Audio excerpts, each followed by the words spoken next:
For the past 150 years, Fountain Bridge has been the brewing centre of Scotland. When the brewery was founded as a family business by William McEwan, Fountain Bridge was on the outskirts of Edinburgh. Nowadays, the brewery is part of a large multinational corporation, and the city has grown around it, making it an integral part of Edinburgh's townscape. Not far from the meadows, the site is a short walk from the city centre. To our surprise, we learned in autumn 2004 the imminent closure of the plants. We were puzzled as to the reasons that lay behind the decision to wipe out this historically valuable place.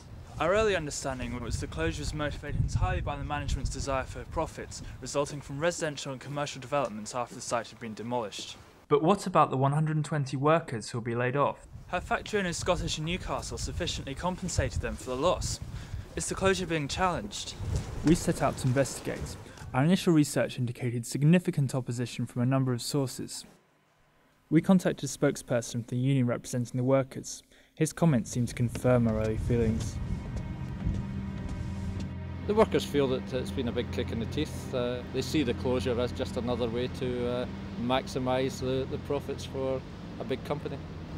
We've got into talks with the management, but we've also mounted a campaign to try and avert closure. That was a high-profile campaign. Do you think SNN had any other options but to close the brewery? I think they did have options. They could have kept it open. How hard will it be for workers who've lost their jobs to find other employment in Edinburgh? Working in a brewery is all they know. It's not an easily transferable skill. How concerned do you think the people of Edinburgh are about the closure of this site? And how widely known do you think the problem is? I think it is widely known, and I think they will be concerned. What do you reckon are the prospects for the future of the workers? Could be bleak.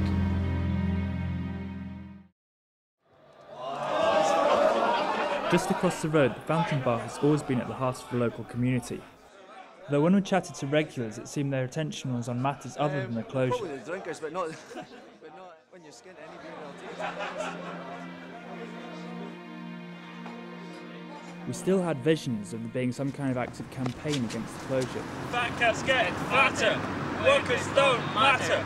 Fat cats get fatter, workers don't matter. As we talked to local residents, however, it soon became clear that this was not the case. Have you heard about a campaign to save the brewery at all? No, I haven't.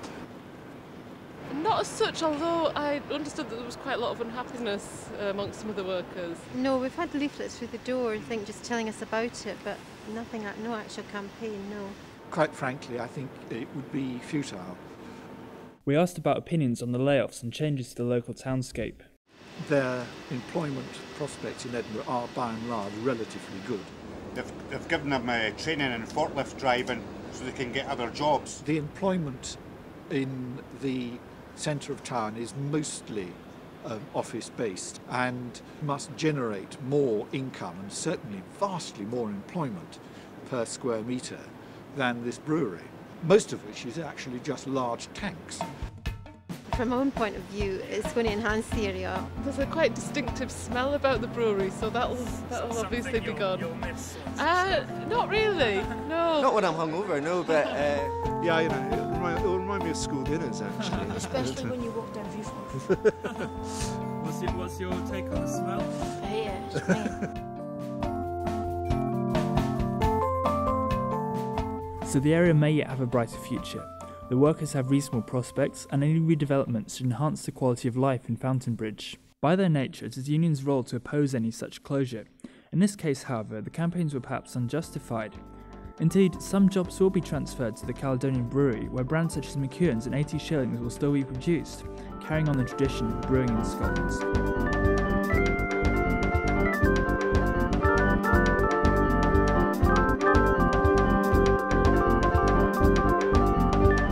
If you were going to use this site, if it was an empty site, you would not put up a brewery.